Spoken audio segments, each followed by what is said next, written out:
I was watching a video of a speech given by the late Danish cartoonist Kurt Westergaard at the Danish Parliament building in 2015.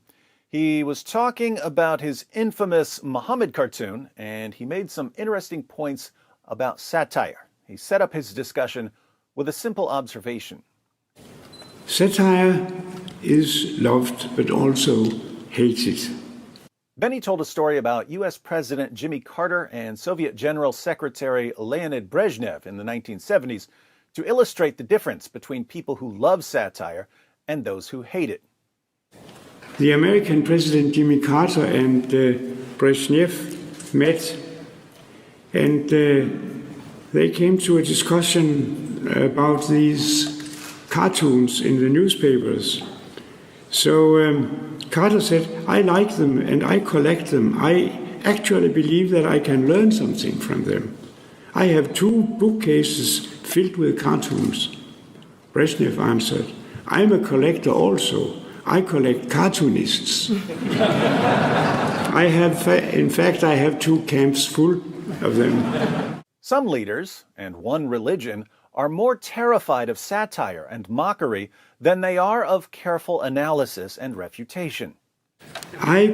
Sometimes I believe that the mighty ones on earth fear the critical cartoon more than they fear analysis of their regime, their situation, because the drawing has an appeal that no analysis has. Think about Islam.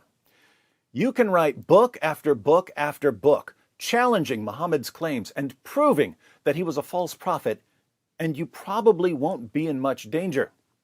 But if you get artistic and satirical, like Salman Rushdie with the Satanic Verses, or Theo van Gogh with his film Submission, or Kurt Westergaard with his drawing of Muhammad, suddenly someone has to die.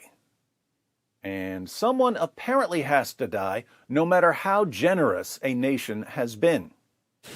Denmark has received a large group of Muslims and given them everything that the Danish welfare state has to offer, from money to accommodation and free education. The only thing we ask in return is that they respect our democratic traditions. But there's a huge misunderstanding here. When Muslims see someone mock their prophet, they think that they're being attacked or oppressed or excluded. Westergaard saw things quite differently. When we satirize Muslim fellow countrymen, this is not an act of exclusion, but rather inclusion in Danish society, consistent with the way we satirize Danes in general. When we make fun of Muhammad, we're treating Muslims like we treat everyone else because we make fun of things in Western society. Westerners who try to protect Muhammad from criticism are the ones who are telling Muslims, you're not really part of what's going on here. When we make fun of Muhammad, we're telling Muslims, we expect you to live by the same rules that the rest of us live by.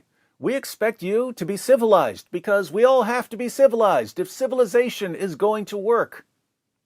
When politicians and journalists insist that Muhammad is off limits, they're not honoring or respecting Muslims. They're accusing Muslims of being barbarians who are incapable of living by the same rules as everyone else.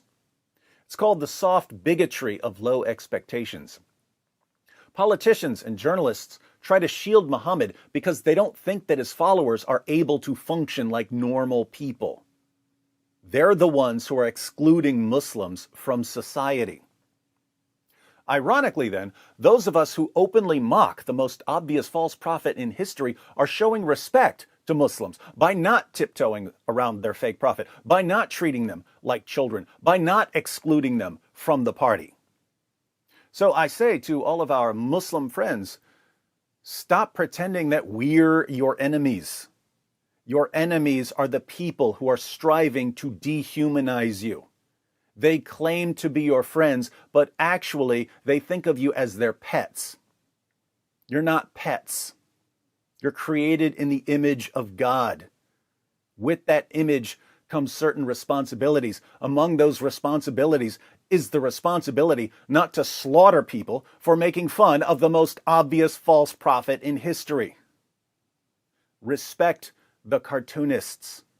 They're trying to protect you from people who are trying to degrade you.